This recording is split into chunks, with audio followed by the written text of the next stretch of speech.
What is going on, guys? It's your boy, the Instant One from V-Side, Tan Tiger 01, the Bengal Dragon. Make sure to hit that like button, hit that subscribe button, follow me on Twitter, Tan Tiger 01, Twitch at Instant1, follow me on Instagram as well, and hit that bell notification button. I'm here to give you my thoughts on, just a moment, my thoughts on the third ODI between Pakistan and England 2019. As you may know, I'm doing these set of cricket match reviews as a build-up to the ICC Cricket World Cup 2019, which I actually cannot wait for. Really looking forward to that tournament. Okay, so the results of this game is Pakistan scored 358 for 9 and England scored 359 for 4 in 44.5 of the 50 overs. Okay, I have a bit of a problem with this. You know what? Let me just address it right now. I did not read the match report afterwards or whatnot, but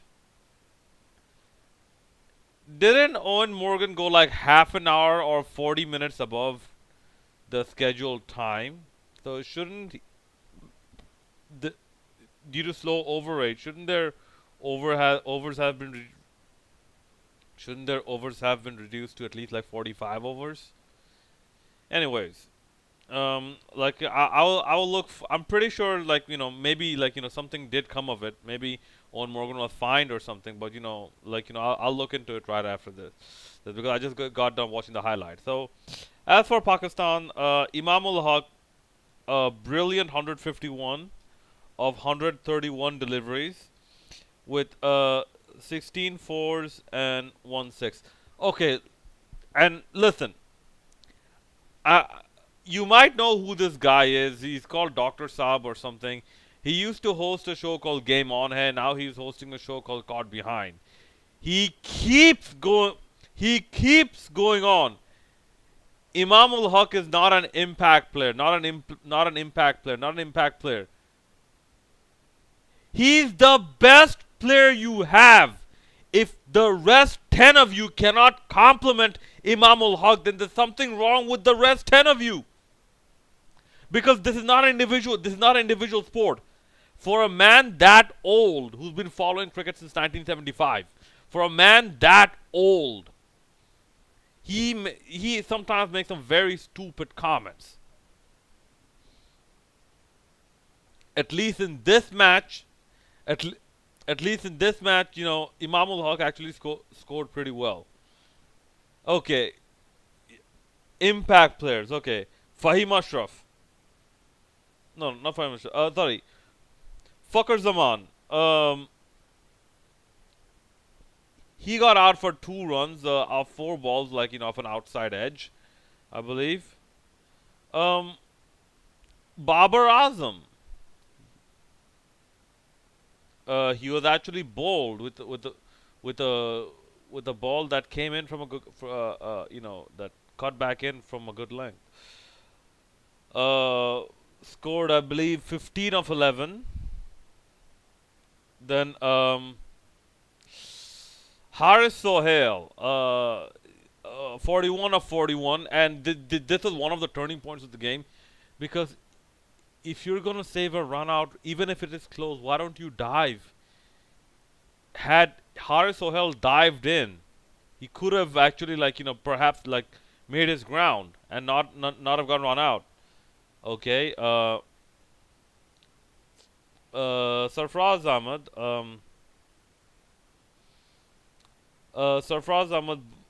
scored 27 of 34 balls. Problem. The problem is the strike rate. In a ground that is pretty much quite friendly for batting and has small boundaries, against a team like England, who even make 400 plus totals,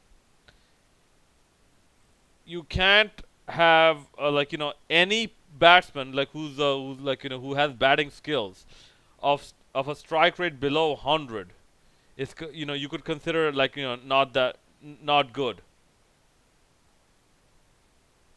Yeah, 27 of 34. Um, then you had Asif Ali. He scored he scored a useful 52 of 43. Okay. After Asif Ali, you had your utility. I'm sorry, Imad Wasim. I'll have to categorize him as a utility spinner. Yeah. Utility, at least from what I've seen so far, utility left arm spinner. Scored 22 of 12 balls. Uh, Handy enough, but someone else should have stuck by. Um, Fahim Ashraf, um, 13 of 11, I believe, and Hassan Ali remained, if I'm not mistaken, Hassan Ali remained not out. Shaheen Shah Afridi, 7 of 4, and Junaid Khan remained not out without facing a delivery. Okay, for England's bowling. First of all, you know what? Let me have a look at let me have a look at how many extras they gave. They gave 10 extras, which is not that much, considering the total was 358. Okay, given the the score was like over 350, you could expect like generally like people have a round about 7 or 6 or 7 in terms of economy, maybe even one or two eights. But Chris Wokes, 67 runs for 4 wickets. That was actually pretty good. He went for 6.7. I I thought he was the best of the English bowlers. David Willey, um, he went for 86 runs and 1 wicket. Um, okay. Moin Ali, he went for 32 runs from his 6 overs with with no what you may call it with no wickets. Liam Plunkett,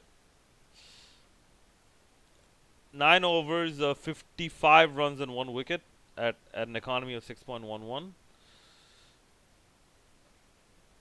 Tom Curran, uh, went for 74 runs in his 10 overs for 2 wickets, and there was 1 run out. The other bowlers were Ben Stokes and Joe Denley. Ben Stokes 4 overs, 34 runs. Yeah, yeah. What Flintoff comparison again? What? Who comparison? Flintoff? Who? Like Ben Stokes? Ben what? Yeah, exactly, exactly. Don't compare Ben Stokes to Flintoff. And in fact, and for the record, don't compare Flintoff to Jack Callis. Okay, in terms of fast bowling all rounders of the modern era, Jack Callis, number one. Jack Callis. Okay, as for what you might call it, England, Jason Roy scored 76 of 55 balls, 8 4s and 4 6s. I'll get into a bit of a breakdown on the bowling aspect. Uh, Johnny Bairstow, 128 runs, I believe, of 93 balls, 15 4s and 5 6s. Joe Root, 43 of 36 balls, 4 4s and a 6. Uh, there was a run out, huh?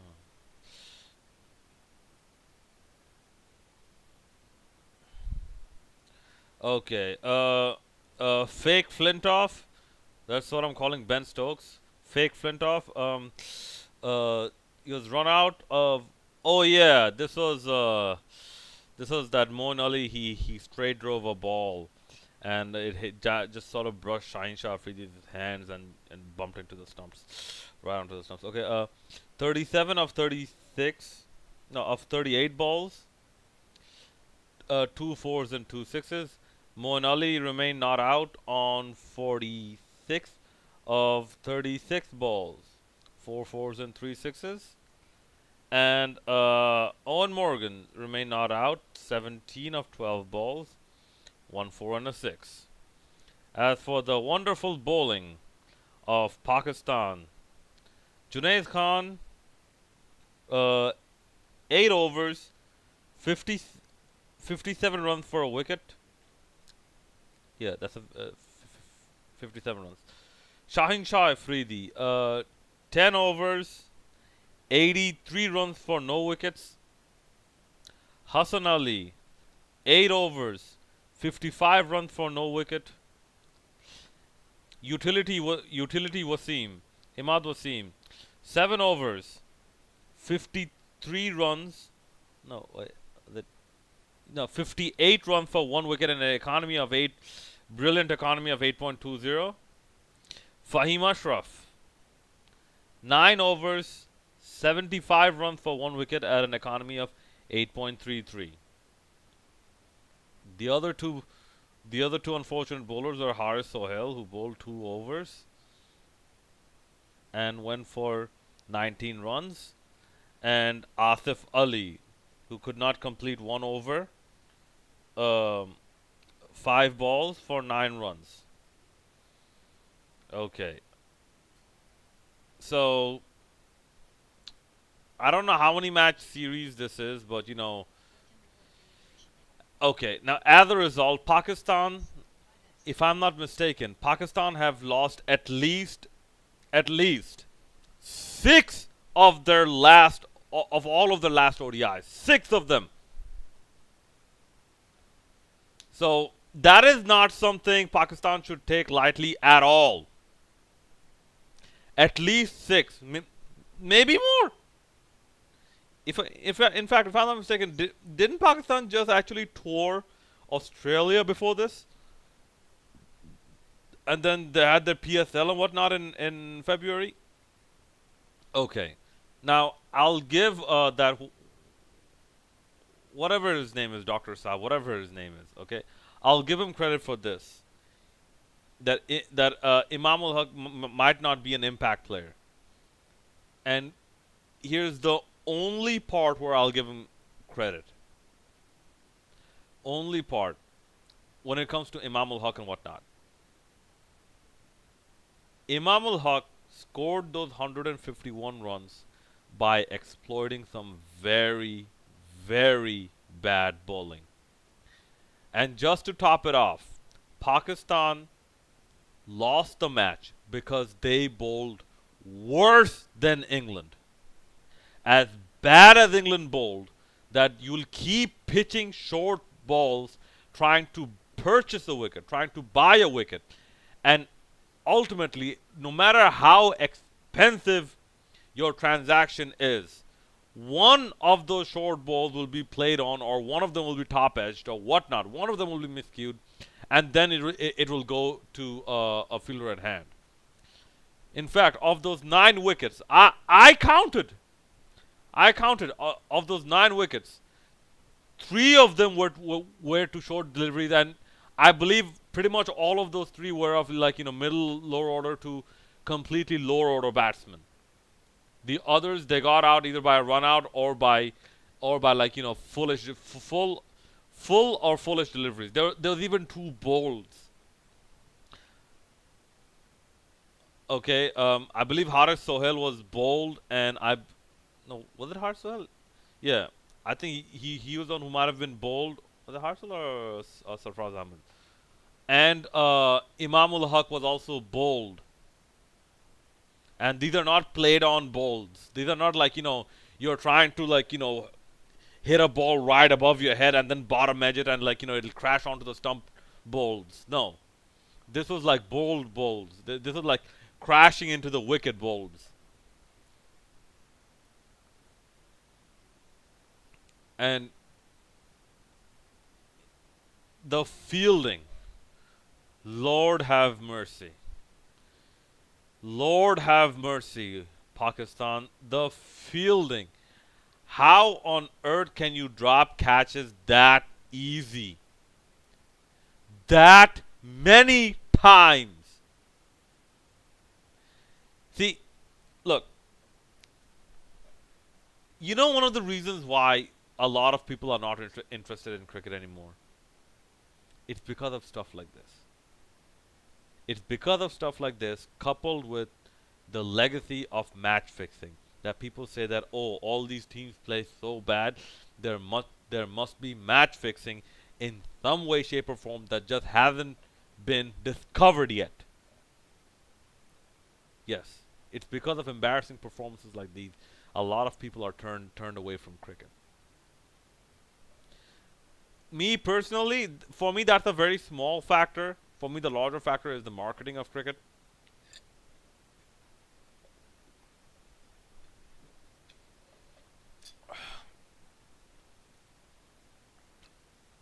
Because you keep bringing all these rules and whatnot. And by the way, I read a ESPN Cricket Info comment saying that, are you entertained? This is the cricket became like baseball right now. What do you mean? Are you entertained? Is this pro wrestling? Don't blame the batsman if the bowlers can't evolve with the technique of the batsman. Don't blame the batsman for that. Blame the bowlers that overall the bowlers could not keep up with the batsman. Some countries they have, other countries like Pakistan they have not. And somehow I feel Pakistan is sort of relying on,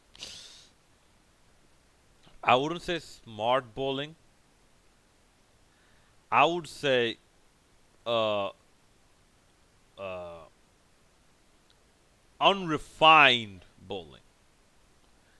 It needs it needs a good amount of refinement. Even if they have the skill, the execution and the timing of the execution is something that a lot of these Pakistani bowlers, especially the younger ones, they need to learn.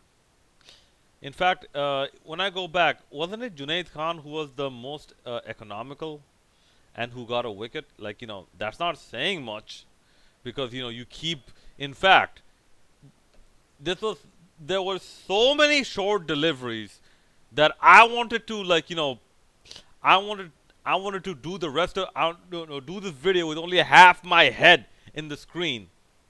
I'm like, nah, everyone's bowling short. I'm gonna show myself to be really short as well. Maybe I'll do that in another video. But in the end, like, I wouldn't congratulate or I wouldn't pat Imam ul Haq too much on the back because he just exploited some very, very, very bad bowling.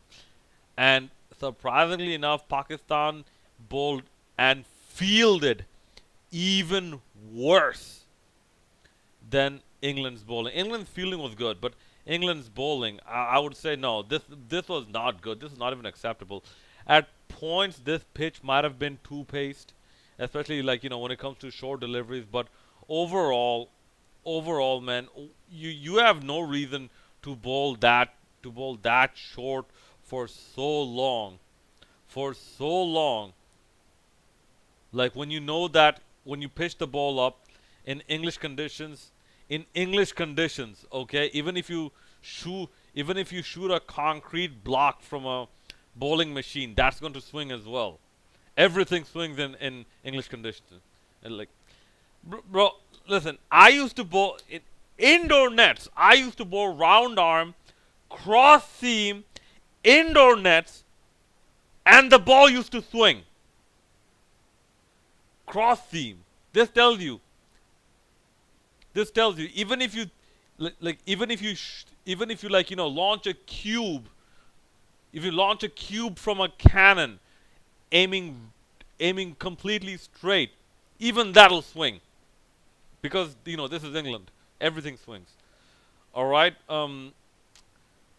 So yeah, that's about it. I have no idea what's gonna happen for the next how many of our ODIs is left. Is it two or maybe like three? I don't know. But yes, I'm going to try and cover them here as much as possible. Like just like what you're seeing over here. Should Yasser Shah come back? Oh, absolutely not. Yasser Shah is not made for ODI cricket, man. Or at least he's not showing to be made for ODI cricket. Maybe like a lot of exploits in Test cricket where like patience is the key, especially like from a bowling perspective.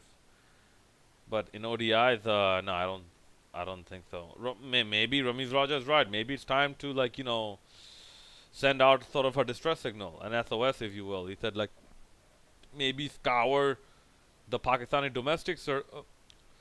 excuse me, domestic circuit and see who you can bring. But nah, nah, I wouldn't. Nah, I wouldn't blame the bowlers. Nah, I wouldn't call. I wouldn't make that call just yet because I think the execution of all the bowlers were the problem. Pakistan, they they saw England bowl first, and they saw that the short ball technique doesn't work, and yet they tried to do it anyways, and screwed up even worse than England with their short balls. Let that sink in. All right. No, I might sound a little harsh, but it's because like I'm. It's because I know Pakistan can do better than this, man. Because at this rate, even if they post a total of 400, I don't think it's gonna be enough because you can maybe bank on the as well as the batsman batted, you can maybe bank on the bowlers will bowl equally as bad. Like there'll be an extra bad piece of bowling. Maybe they'll give 50 or 55 or 60 runs in extras and whatnot. Alright, that's about it, guys. Let me know what you thought about this match in the comment section below. And as always, hit that like, subscribe, and bell notification button, and leave a comment. It's your boy, the Instam One, and we the Bengal Dragon, signing out.